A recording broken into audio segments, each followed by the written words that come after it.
I'm going to a wedding. Ow!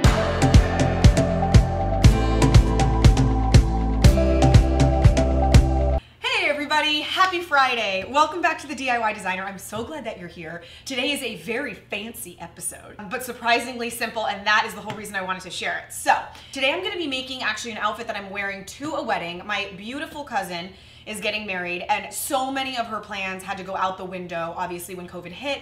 So they're doing like a really intimate family wedding at their family home. It's gonna be like an outdoor garden wedding, and I wanted to wear something that honored my cousin because she is one of the most creative, cool, wonderful people. She's just so fun, and I feel like she would really appreciate a cool DIY. The reason that I wanted to share it as a video is because it's actually a really cool hack for making something that looks super custom but very easily, and it really all is based off a store-bought bustier.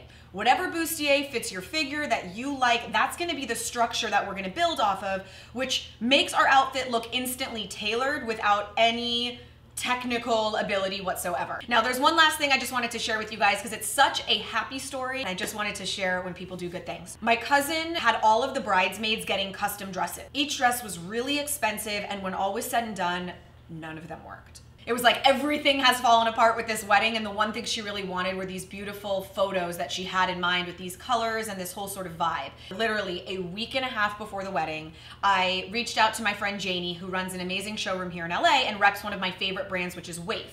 WAYF is a brand that I've worn forever. I wear it on camera, I wear it on Home and Family, I wear it to brunches, to weddings. She put me in touch with the owner, and the owner overnighted all of the dresses that the girls picked in all of the colors that Tara wanted for free. The owner of WAYF was basically like, I've heard so many stories of brides who have just not gotten the wedding of their dreams, who just everything fell apart last minute, and I just feel for these girls so much. They have a bridal collection, WAYF does. So she's like, gosh, any way that I can help bring at least one wedding and make it a little bit more special, I'm game. So I just wanted to share that story because it was just so nice. They didn't have to do that, you know, like we were expecting to pay for them, and she sent them completely free and was like, no, enjoy, just send me pictures. I want to see what everything looks like. So for any of you, check out WAYF. It is such a good company. It's run by such an amazing woman, and I think that really matters. That really makes all the difference in the world. Okay guys, let's get into this DIY. It is just the prettiest of the pretties.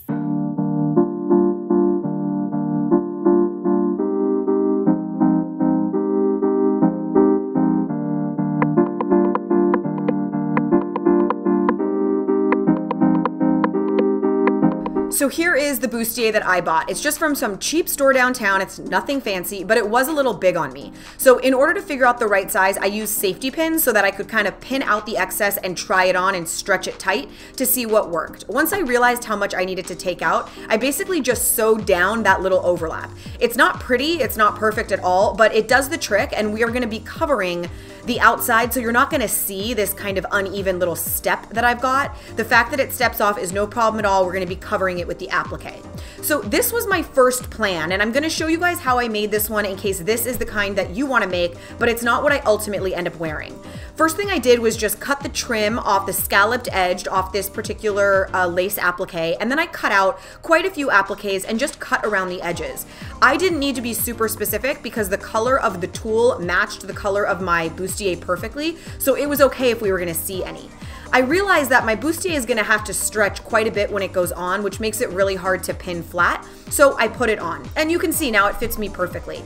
If you have a dress form that is your exact size, you can attach this to a dress form. My dress form is a little big, so it wasn't gonna give me an accurate stretch factor, so I had to do it on me.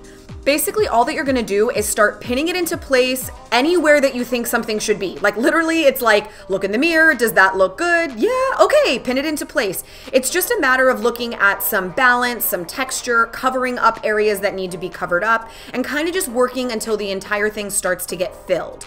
You will need to be super careful when you pin it on yourself, obviously, and take your time. And if certain pieces are just too large, no problem, you can cut them into smaller pieces that allow you the ability to kind of fill in gaps as you see fit. Now, for this big centerpiece here, I knew I liked the kind of big rosette, that big rose in the middle. It was just a matter of figuring out like which angle was best, what part I need to cut off in order to fit it all into place. I started creating this kind of asymmetric vibe, which I really liked. So when I was originally creating it, I knew I wanted the left side of my body to have more of a saturation, and I liked how it kind of petered off to the right. I took the larger part of the trim, which originally I had planned on using on the bottom, but once it was on, I don't know, I just didn't really like it. I kept looking at it. I'm like, I want to like it, but I don't. So now that I had the majority of the structure done, I pinned my bustier onto my dress form because it won't fit closed, because again, it's too big, but it allowed me a little bit more flexibility to step back, and this is what I had. My fear was that this started to look really bridal. The whole look sort of was leaning like it could be almost like a blush bridal gown, which I did not want to compete with the bride. So I started thinking, like, could I put it with a t-shirt underneath to make it a little bit more casual? The shirt that I'm wearing is the avocado tee that I made. I was like, maybe I could do these pants. I just wasn't really loving it. So I went to Joann's. I came to just find fabric that I could do for pants that goes with what I bought. And I was looking for something kind of like breezy and silky, but I'm not finding anything. But then I found this. It's polyester, but I think it would look amazing in the wrap pants because it won't wrinkle. And then I saw this and I thought I could put this over my corset instead. I may have just changed my whole plan. Okay, this was my plan. I bought this fabric to potentially cover the bustier and the bright blue to make pants out of. The other option is if I decided to keep my bustier as is with this, I was gonna do maybe this like vintagey blue color or even this nude color, although the nude felt bridal too. So I am still gonna do the corset idea, but I got this really cool fabric. Now, to do this one, it's actually easier. Basically, all that I did was pin the fabric directly onto my dress form just so that I could get the layout of like where I wanted it.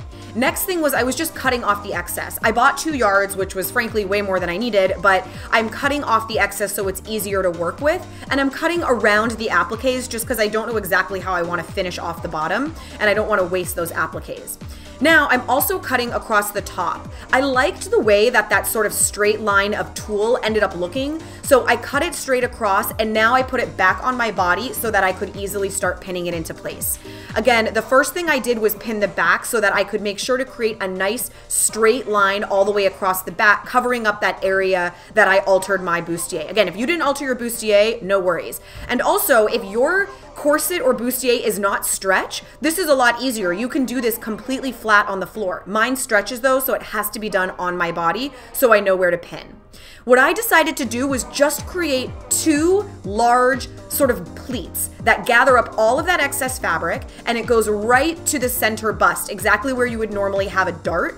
So not only am I lining it up to the boning on the underneath part, but I'm also making sure that they're even on each bust so that it kind of creates basically what looks like a dart. And I can feel for the boning, so I'm lining it up on the boning and I'm pinning it into place. This allowed me to make the front nice and flat, and then I just kind of pulled it tight around the back, pinning it to the elastic waistband. Obviously, you could be cutting each of these little appliques out and just putting them on individually, but I like the way that some of the tulle is looking, so I think I'm gonna try to keep it. If you wanted, you could glue this. You basically would be putting your glue behind any of the appliques. You just don't want your glue on any of the clear tulle. It looks cool as a corset on its own, like with jeans, I think is a really good look. I'm into it. All right, so now we are just going to hand sew everything into place. The process is pretty identical whether you're doing the first version or this version. Basically, we're just gonna hand sew each little piece into place with clear thread. You could use fabric glue if you wanted, but again, just make sure that you're hiding it all right behind all of the rosettes and you do it when it's on you in case there's a stretch issue.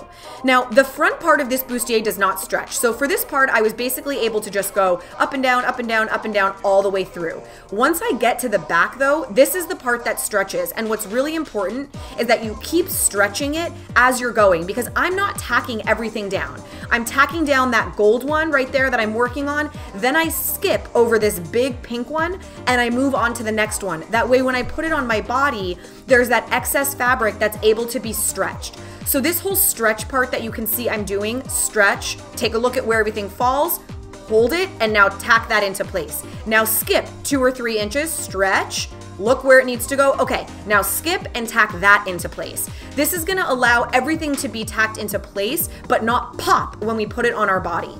Now, this part here, I am not sewing it to the bustier itself. I'm just barely picking up the top layer of tulle that's folded over and the bottom layer of tulle to create that nice, clean sort of pleat that's going all the way up the front. Now, most of you know how to create a knot, but if you don't, you go to create a stitch and you stop just shy of it. Then you put your needle through the hole of both threads and pull tight. That's 1 knot. You do it again and you do 2 knots. Now, if you have gaps in your fabric that aren't quite flattering or the gaps are just in a weird location, you can always cut out little pieces and fill in the gaps. This particular one was on like the lower part of my back, and it kind of created like a muffin top look because there was this like opening of just skin.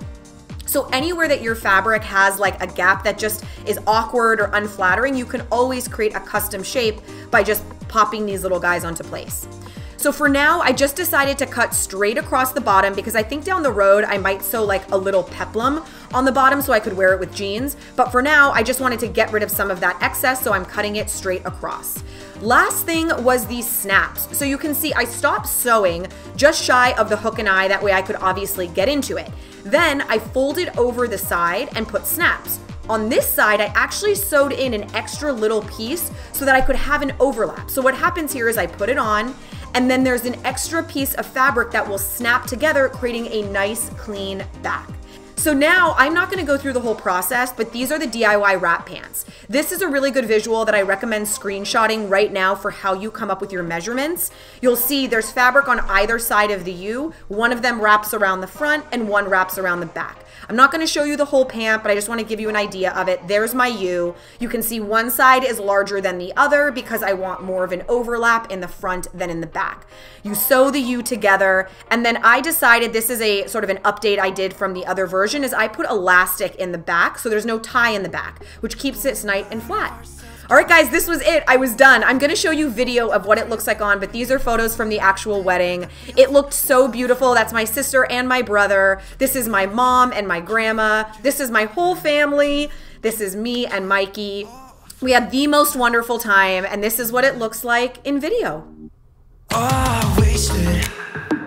City lights are shining so bright.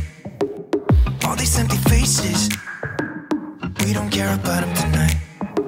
We're going out of ourselves, can you feel it? Almost like I don't know if it's real, 'cause when we're doing our thing, where the wheels won't stop turning. I know we're acting stupid,